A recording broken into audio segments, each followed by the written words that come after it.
Hi, and welcome to this week's video. I'm Sarah Hammerker, and I'm glad you joined me. Today I want to talk about breathing room. As the weather gets chillier, kids spend more time inside. And what do you do when they start squabbling with each other? Well, one thing to consider is separation. Because when family members that play together do indeed develop a deeper relationship with each other, too much togetherness can breed undesirable behaviors.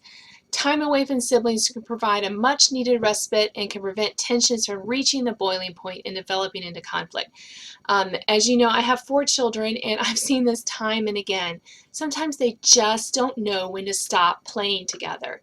So let me talk a little bit about how to weather this storm that may or may not be visiting your house as the weather gets colder, or snow comes eventually, or just too much time inside.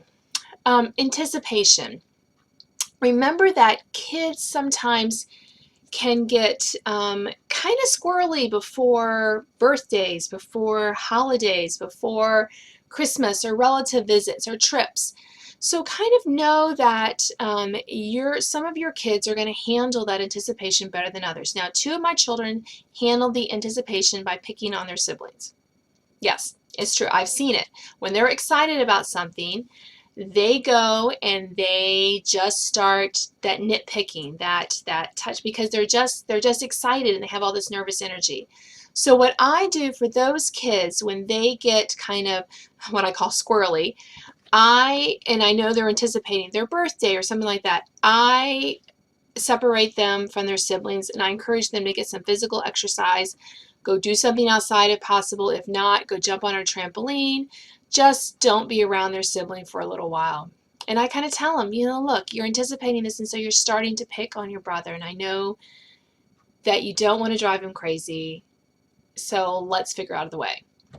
Frustration. Some kids, when they get frustrated with themselves, they take it out on others because someone else is there.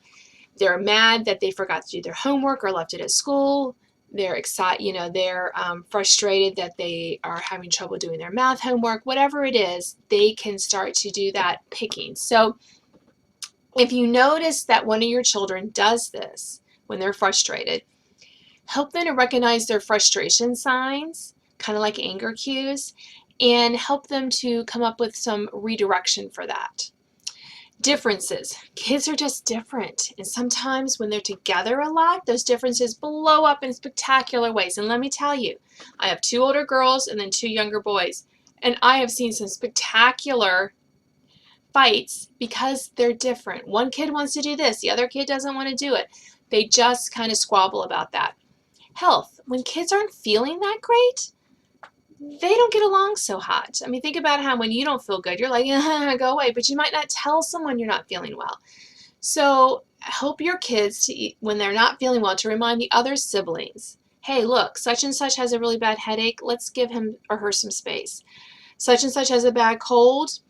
We're going to make some tea for her, and we're going to not, ask her a lot of questions about how her day went. Things like that. Help them with that type of thing. And then it's important that your kids feel like in your house they have a place of their own. Now, I don't mean every child has to have their own bedroom. We live in a modest home, and we have 4 bedrooms, and all of those bedrooms are occupied. My husband and I share a room. Our 2 teenage daughters share a room. Our 2 tween sons share a room, and our foster daughter has the other room. So we're full to capacity, but that doesn't mean that there are not other spaces in our home that our kids can go to be alone.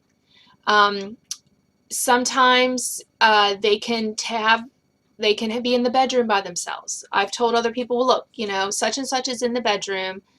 You don't need to go in there. Just give them some space. This doesn't happen all the time. Doesn't mean that one child owns the bedroom if they're sharing, but help them to see that they can use it at times to be alone. Think about your house space. Even though all our bedrooms were taken, there are places in our house where kids can go to be alone. There's the office downstairs. There's the rec room downstairs. We have a side porch. We have a front porch. We have a backyard. We have a living room. We have a dining room. We have kind of an open area near our kitchen. So there's places where I will direct a kid, hey, such and such is on the porch right now reading. We're going to give them some space.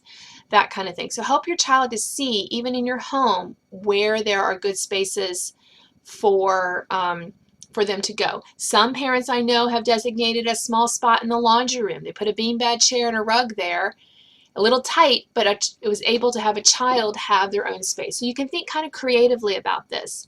Little alcoves of the stair landing, if it's big enough, you can stick, again, some sort of small cushion or something to give a child the chance to have a space of their own when they need it. Think about individual activities. Now, if you have twins, sometimes you're tempted to make everyone do the same thing. That can be good, but it also can mean that the kids are together too much. So think about allowing them to have individual activities. And I know when I say this that some of you are like, well, I can't add anything else to my calendar. Well, perhaps not. So perhaps one child, for only one child at a time has an activity. So you rotate that. Maybe a child plays fall soccer, and another one plays winter basketball, and the third plays spring baseball. That's still separating and giving them individual activities. Those don't have to be all at the same time. This is what I'm saying. They don't have to be all at the same time. So keep that in mind. Sometimes you're going to have to force the separation. I don't know how many times I just said to the boys, just stop playing. You're done. You're done for now.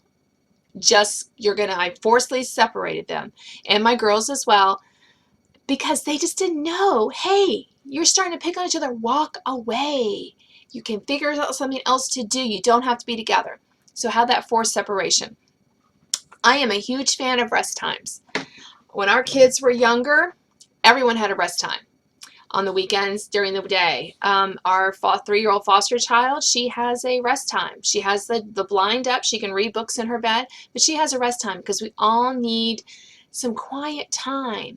And it doesn't necessarily mean that everyone's all crazy and getting on each other's nerves, but the rest time being having time alone for an hour every day, especially for young children, even if they're not sleeping, is essential to helping them to kind of discover things about themselves, learn how to entertain themselves, and it can also bring down that energy that can make things crazy in your household.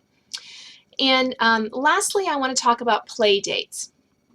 Now, play dates can be wonderful, but your children don't always have to all participate in play dates.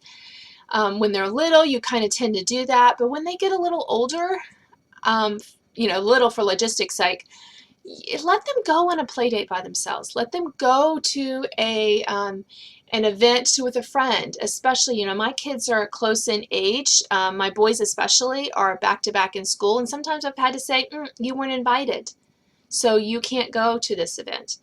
And that's okay. Just because they're brothers or they're twins doesn't mean that they always have to do things together. So make sure that you do that separation.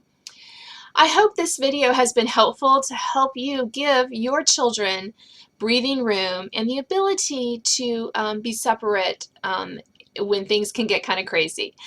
Thank you for joining me on Some Assembly Required, and I'll talk to you next time.